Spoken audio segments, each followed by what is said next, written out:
Hey guys, Jason from Titanium Caravans, just going to give you a few tips on leveling your van with airbags. So as we can see here, the step is very high off the ground. So we're going to take our remote, lower the van down as low as we can get it before we level it. So that step is nice and easy to get in.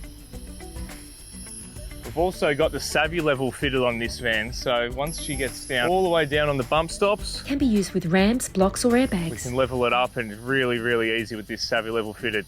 So here's a quick tip with SavvyLevel and airbags. Getting the van level really quick and easy, and the steps nice and low to the floor to get in and out.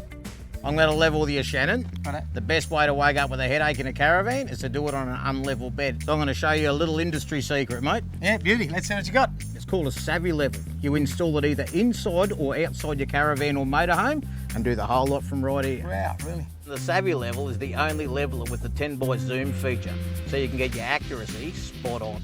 Yeah, so it's way more than just a level then, hey? That's right. It levels the whole 3D space of your van or motorhome just the way you like it. See, here, the device is showing us to adjust the level on the left side, so that's where we've got to put the ramps or adjust the airbags. As we move the caravan forward in this case, or even a motorhome, you'll see that graphic change, and it'll tell us when it's spot on. Yep. That's where we stop. Okay. So, Macca, now I'm going to have to level with you, mate. I'm going to be sleeping in this nice, beautiful level van, and you're going to have to find somewhere else. Sorry, buddy. Tough news. Looks like I'm going to have to find myself another SavvyLevel. See you, bud. And soon to hit the shelves, SavvyLevel 4. Look for it.